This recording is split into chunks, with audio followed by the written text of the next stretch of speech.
Hi guys, तो एक बार फिर से लेकर आ चुके हैं वर्ल्ड ऑफ इमोर्टल के न्यू एपिसोड। तो जैसा कि आपने पिछले एपिसोड में देखा, मिस लिनर और यंग मास्टर को पता चल चुका था कि आखिरकार जियोचेन कहां पर छुपा है, जिसको खोजने के लिए वह सब उसी खतरनाक वाइन फॉरेस्ट की तरफ बढ़ने लगते हैं। अब आगे तो इस एपिसोड के स्टार्ट में हम देखते हैं कि उन सभी स्केलेटन को जो कि जियोचेन से हेल्प मांग रहे होते हैं, जियोचेन बोलता है कि मैं तुम्हारी मदद करने के लिए तैयार हूँ, पर मेरी एक कंडीशन है, तुम्हें मेरी भी मदद करनी होगी। और अपने दोस्ती का हाथ बढ़ाने के लिए कुछ ड्रैगन क्रिस्टल उन दोनों को ऑफर करता है। जियोचेन बोलता है कि देखो, यह क्रिस्टल अभी भी मेरे कोई काम की नहीं है। इन सभी बातों को सुनने के बाद वह घोस्ट उस क्रिस्टल को ले लेता है। तीसरा घोस्ट, जो कि बेवकूफों की तरह वहाँ पेड़ों से उल्टा लटका हुआ था, वह फिसल कर नीचे गिर जाता है, क्योंकि इसके हिस्से का क्रिस्टल भी जियोचेन ने उसके साथ लाया होता है। और वह गिरते पड़ते जियोचेन के पास पहुंच जाता है और उसके हाथ से वह क्रिस्टल ले लेता है। क्रिस्टल लेने के बाद वह गोल्डन क्रिस्टल लेने के बाद वह घोस्ट काफी खुश होने लगता है और देखने में यह काफी फनी भी लग रहा होता है। जियोचेन बोलता है कि अब से तुम मेरे फ्रेंड बन चुके हो और हम साथ ही ट्रेवल करेंगे, तो मुझे तुम सबकी कुछ नाम रखना होगा, ताकि मुझे जब भी किसी की जरूरत हो तो मैं तुम्हें तुम्हारा नाम लेकर बुला सकूं। आखिरकार मैं तुम्हें कैसे बुलाऊंगा, जिसके लिए मुझे आखिरकार नाम तो रखना ही होगा। और सोचने लगता है कि आखिरकार इन सब का नाम क्या रखूं, और उन सब की तरफ देखते हुए बोलता है कि देखो, तुम सब देखने में काफी पावरफुल हो और तुम सब काफी इंटेलिजेंट भी हो, और मेरे वर्ल्ड में तुम्हारे जैसे लोगों को लेजेंड की तरह देखा जाता है, इसीलिए मैं भी तुम्हारा नाम उसी प्रकार का रखूंगा। और वह स्केलेटन लीडर का नाम किंग यामा रख देता है और दूसरे घोस्ट का नाम किंग वान रख देता है। अभी इन सभी का नाम रखने के बाद अब आखिरी बारी सबसे छोटे और बेवकूफ इमोर्टल घोस्ट की होती है, और उसी छोटे घोस्ट से पूछने लगता है कि तुम्हारा नाम अब से किंग ऑफ रिकार्नेशन होगा। इस पर उसे काफी अच्छे लगता है। तभी किंग ऑफ रिकार्नेशन को कुछ आभास होने लगता है और वह धरती के पास अपने कान को सटाकर सुनने लगता है कि आखिरकार क्या हो रहा है। जियोचेन पूछता है कि आखिरकार क्या हो रहा है, तो वह किंग ऑफ रिकार्नेशन बोलता है कि कुछ लोग हमारी तरफ बहुत तेजी से बढ़ रहे हैं और वो उनकी संख्या बहुत ज्यादा है, क्योंकि उनमें काफी पावरफुल लोग भी है और कुछ कमजोर डिसाइपल भी। जो जियोचेन को समझ में आ चुका था कि यह सब लोग वही है जो कि जियोचेन को मारने के लिए आ रहे होते हैं, जिनसे निपटने में बड़ी परेशानी होने वाली है। वह सोचता है कि और बोलता है कि किंग यामा, देखो, मैंने तुम्हारी मदद की उस मॉन्स्टर से लड़ने के लिए और तुम्हारी जान भी बचाई। अब वो बारी आ चुका है जब तुम अपने मदद का बदला चुकाओगे। जिस पर किंग यामा रेडी हो चुका था, लेकिन उन सब को निपटने के लिए सभी को एक खतरनाक प्लान की जरूरत होगी। फिर हमें अगले सीन में दिखाया जाता है स्वैम्प वाइन फॉरेस्ट का, जहाँ पर मिस लिनर और यंग मास्टर के साथ कई सारे गार्ड्स पहुंच चुके थे। यंग मास्टर बोलने लगता है कि लगता है हम कुछ देर से पहुंचे, इसीलिए वो हमें किसी तरफ दिखाई नहीं दे रहा है, पर मुझे लग रहा है कि वह सभी अभी भी यहीं पे आसपास होंगे। और उसके सामने जली हुई राख दिखाई देती है, जिसको देखते हुए वह सोचने लगता है कि अब मुझे पूरा यकीन हो चुका है कि वह यहीं पे है। और यंग मास्टर अपने गार्ड को बोलने लगता है कि तुम सब जल्दी से जाओ और उसे चारों तरफ ढूंढो। मिस लिनर भी उसको खोजने के लिए काफी एक्साइटेड होती है, इसीलिए वह भी इधर उधर उसे खोजने लगती है। गार्ड्स भी काफी तेजी से खोज रहे होते हैं। तभी एक सिपाही के ऊपर इमोर्टल घोस्ट का हैंड आगे लगता है, जो कि एक कटा हुआ हाथ होता है, जिसको देखकर वह गार्ड डर जाता है और पीछे हट चलता है, जिसको कुछ समझ में नहीं आता है, जिससे गुस्सा होकर वह गार्ड उसे लात मार के हटा देता है, जो सीधे जाकर यंग मास्टर के पास में जाकर गिरता है। यह देखकर यंग मास्टर अपने गार्ड्स को काफी गुस्से की नजर से देखने लगता है और बोलता है कि तुम अंधे हो चुके हो क्या, तुम्हें दिखाई नहीं दे रहा कि मैं कहाँ हूँ और तुम किस तरफ फेंके हो। इससे वह गार्ड काफी डर जाता है और उससे माफी मांगने लगता है। तभी वहाँ अचानक से वहाँ का मौसम बिगड़ने लगता है और वहाँ पे काफी तेजी से आंधी तूफान आने लगता है। किसी को कुछ समझ नहीं आ रहा था कि आखिरकार यहाँ पे क्या हो रहा है। तभी उन सभी लोगों के ध्यान जाता है जियोचेन के ऊपर, जिसको देखते हुए सभी सोचने लगते हैं कि आखिरकार यह यहाँ पे आ ही गया, और सभी गार्ड्स को ऑर्डर देता है कि जल्दी से इसके ऊपर हमला करो और इसे पकड़ लो। जैसे ही सभी लोग उसके ऊपर अटैक करने वाले होते हैं, तभी उस इमोर्टल घोस्ट का हैंड अपने रियल बॉडी फॉर्म में आ जाता है। धरती को चीरते हुए वह उन बंदों को काफी बुरी तरीके से मारने लगता है, जिसे देख यंग मास्टर भी काफी डर जाता है, क्योंकि उसने आज तक किसी इमोर्टल को नहीं देखा होता है, जिसको देखकर वह काफी डर जाता है। यह सब देखते हुए किंग यामा उसे एक जोरदार पंच मारता है, जिससे वह गार्ड काफी घायल हो जाता है। सब देखते हुए उसे सारे गार्ड रेडी होने को बोलते हैं और सभी गार्ड सावधान हो जाते हैं। यह सब देखने के बाद जियोचेन भी फाइट के अंदर एंट्री लेता है और काफी सारे गार्ड्स को मारते हुए बोलने लगता है कि मुझे इन सब को मारने से पहले मुझे मिस लिनर से निपटना होगा। और आखिरकार जियोचेन को इन सब को फाइट में हराकर ही आगे जाना होगा, पर जियो चैन तो इन सब के मुकाबले काफी पावरफुल है। आखिर ये गार्ड उससे कैसे जीतेंगे। तभी दूसरी तरफ से डीमन घोस्ट रिकार्नेशन धरती को चीरते हुए निकलता है और सभी बंदों को घायल करते हुए धीरे धीरे सभी बंदों की तरफ बढ़ने लगता है। इधर डीमन से फाइट कर रही होती है मिस लीनर भी उसको काफी टक्कर देती है और बोलती है कि मेरे रास्ते से हट जाओ, नहीं तो मैं तुम्हें बहुत दर्दनाक मौत दूंगी। दूसरी तरफ किंग यामा भी काफी बंदों से फाइट कर रहा होता है, जो कि अपने पावरफुल स्पिरिचुअल पावर का भी इस्तेमाल करते हुए गार्ड्स को धूल चटा रहा होता है, क्योंकि इन सब का फाइटिंग एक्सपीरियंस काफी ज्यादा होता है, क्योंकि यह सब आखिरकार एक इमॉर्टल है। रिकार्नेशन बार बार जमीन के अंदर और बाहर निकलते हुए काफी सारे गार्ड्स को खत्म कर रहा होता है। यह सब नजारा यंग मास्टर भी देख रहा होता है। उसे अपने आंखों पे यकीन नहीं होता है कि आखिरकार वह एक इमॉर्टल से फाइट कर रहे हैं, और वह जियो चैन को कोसने लगता है कि तुमने बहुत बड़ी गलती कर दी है। मेरे सामने इन तीनों बेवकूफों को लाकर मैं तुम्हें ऐसी मौत दूंगा कि तुम्हें न जीने का मौका मिलेगा न मरने का। इसी के साथ वह काफी गुस्सा में अपने सेक्रीफाइस स्क्रॉल को समन करता है, जो कि उसके स्पिरिचुअल पावर में कंबाइन होकर एक पावरफुल अटैक फॉर्म होने लगता है। दूसरी तरफ रिकार्नेशन घोस्ट पर मिस लीनर भारी पड़ने लगती है, जिसे बचाने के लिए किंग यामा भी उसकी मदद करने के लिए मिस लीनर के ऊपर अटैक कर देता है, जिसे वह डिस्टर्ब होने लगती है। पर वह इतनी भी कमजोर नहीं होती है कि वो इन मामूली घोस्ट से आसानी से हार जाए। उन सबको इन सब के बारे में कुछ समझ नहीं आ रहा होता है। तभी मिस लीनर को रिकार्नेशन घोस्ट पकड़ लेता है और किंग यामा रिकार्नेशन घोस्ट मिलकर मिस लीनर से फाइट करने लगते हैं, पर दोनों एक साथ आने के बाद भी मिस लीनर का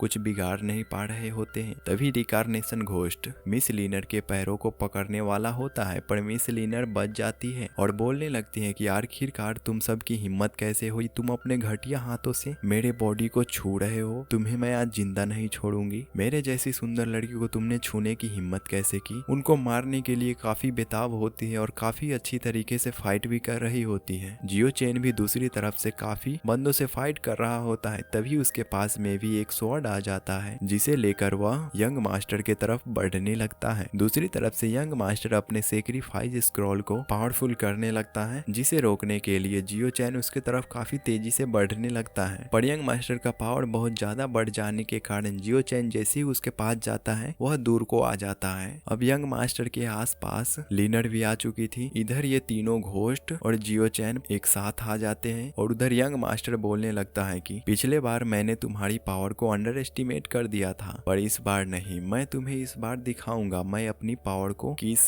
स्टेज पे ले जा सकता हूँ, और तुम्हें आज मेरी असली पावर देखने को मिलेगा। तभी वहाँ सेक्रीफाइस स्क्रॉल को और भी खतरनाक तरीके से फॉर्म करने लगता है। यंग मास्टर का स्क्रॉल इतना ज्यादा पावरफुल होता है कि चारों तरफ के एरिया को घेरने लगता है, और यह काफी बुरी तरीके से धरती के अंदर घुसते हुए चारों तरफ फैलने लगता है। सारे इलाका को घेरते हुए वह एक काफी खतरनाक फॉर्मेशन को फॉर्म करने लगता है। और इधर यंग मास्टर उसको बताता है कि तुम्हें शायद मालूम नहीं है कि इस फॉर्मेशन का नाम क्या है। तो यह स्क्रॉल ट्रांसफॉर्मेशन के लेवल 8 पर पहुंच चुका है। यह तुम्हारी ऐसी हालत करेगी कि तुम ना यहाँ तुम्हें जीने देगी ना मरने देगी, तुम काफी बुरी तरीके से तड़पोगे। जियो चैन अपने इमॉर्टल घोस्ट को बोलने लगता है कि यह स्क्रॉल पहले से काफी पावरफुल हो चुका है, इसीलिए हमें सावधान रहना चाहिए। और तभी यंग मास्टर अपने आइस टेक्निक से काफी सारे नोकीले वेपन से जियो चैन के ऊपर अटैक कर देता है, जो कि उसके आसपास के एरिया को जमा देता है। और तभी इमॉर्टल घोस्ट जियो चैन को बचाने के लिए उसको अपने टूटे हुए हाथ से धक्का दे देता है, जिससे कि जियो चैन उस बर्फ के चपेटे में नहीं आता है। पर सारे इमॉर्टल घोस्ट उस बर्फ के चपेटे में आ जाने के कारण सभी जम जाते हैं, और इन तीनों का बॉडी जरा सा भी नहीं हिलता है और ना ही उनमें जरा सी भी हलचल होती है, क्योंकि वह काफी बुरी तरीके से जम गए होते हैं, जिससे जियो चैन को काफी गुस्सा आता है। लेकिन आखिरकार वह क्या कर सकता था, अब तो वह अकेला बच चुका है। तभी हमें दूसरी तरफ इस फॉर्मेशन को दिखाया जाता है, जिसमें से एक बहुत ही खतरनाक और जाइंट सेंटीपीड निकलता है, जो कि दिखने में काफी खतरनाक होता है और गुर्राते हुए जियो चैन के तरफ बढ़ने लगता है। यह मॉन्स्टर दिखने में बहुत ज्यादा खतरनाक होता है और बहुत ज्यादा ही बड़ा होता है, जिससे कि जियो चैन तो एक बार को शॉक हो जाता है, क्योंकि जियो चैन आखिरकार इससे कैसे बचेगा। यह तो राइनोसोरस रेक्स से भी काफी पावरफुल लग रहा है, और ऐसा लग रहा है कि यह सेंटीपीड काफी गुस्से में उसको मारने के लिए बेताब है। यंग मास्टर जियो चैन को आखिरी मौका देता है, मेरे सामने झुक जाओ और मुझे माफी मांगो, जिससे मैं तुम्हारी जान बख्श दूंगा। अगर तुम ऐसा नहीं करते हो तो समझ जाओ ये सेंटीपीड तुम्हें जान से मार देगी, जिससे तुम मरना नहीं चाहोगे, इसीलिए हार मान लो। यह बात सुनते ही जियो चैन भी घबरा जाता है। यंग मास्टर उसके ऊपर अपने काफी सारे आइस अटैक को कर देता है जो कि जियो चैन की तरफ बढ़ने लगता है और जियो चैन को लगते ही जियो चैन को काफी दर्द होने लगता है। जियो चैन यहाँ काफी बुरी तरीके से फंस गया होता है। फिर से यंग मास्टर उसके ऊपर अगला आइस अटैक करने वाला होता है, जिसको बचाने के लिए वह घोस्ट लीडर अपने टूटे हुए हैंड को सेक्रीफाइस कर जियो चैन को बचा लेता है। जियो चैन अपने इमोर्टल घोस्ट को इस प्रकार अपने हैंड को सेक्रीफाइस करता हुआ देख वह काफी इमोशनल हो जाता है, लेकिन इन सब के कारण वह काफी ज्यादा ही गुस्सा हो जाता है। लेकिन इससे भी उसका कुछ बिगड़ने वाला होता नहीं है। तभी यंग मास्टर अपने आइस अटैक को फिर से उसके ऊपर करने वाला होता है। जैसे ही उसके ऊपर वह अटैक करने वाला होता है तभी वो अटैक उसके आंखों के नजदीक जाकर रुक जाता है, क्योंकि यंग मास्टर ने उसे डराने के लिए ही यह बस अटैक किया होता है और बोलता है कि फाइनली तुमने अपने मौत को स्वीकार कर लिया है, पर मैं तुम्हें इतना जल्दी नहीं मारूंगा। जियो चैन काफी गुस्सा हो जाता है और बोलता है तुमने मेरे दोस्त को इस तरह मार के बड़ी गलती कर दी है। तुमने ऐसा जुर्म किया है जिसका सजा मैं अपने हाथों से तुम्हें दूंगा। यह सब करने के बाद मैं तुम्हें आखिरकार कैसे छोड़ सकता हूँ, और अपने मौत को स्वीकार करने के लिए तैयार हो जाओ और अपने स्पिरिचुअल रिंग्स को एक्टिवेट कर उन सारे आइस अटैक को तोड़कर बाहर निकल जाता है। जियो चैन पहले से ही काफी घायल हो चुका था, इसीलिए वह धीरे धीरे चलते हुए उसके आगे बढ़ने लगता है, लेकिन वहाँ सेंटीपीड बुरी तरीके से उसके चारों तरफ घूम रहा होता है उसको मारने के लिए, और वह काफी बड़ा होता है जिसके कारण वह उसके चारों तरफ घूम रहा होता है। इसके बीच में जियो चैन फंस चुका था और जियो चैन बोलने लगता है कि मैं इसी मौके का इंतजार कर रहा था जो आखिरकार इतने दिनों के बाद आ ही गया। आ जाओ, आज हम अपनी सारी दुश्मनी को एक साथ खत्म कर देंगे। और इसी सस्पेंस के साथ यह एपिसोड एंड होता है। तो गाइज वीडियो कैसी लगी कमेंट करके जरूर बताएं। वीडियो को लाइक एंड चैनल को सब्सक्राइब करना ना भूले। मिलते हैं किसी और नेक्स्ट वीडियो में। वीडियो देखने के लिए थैंक यू।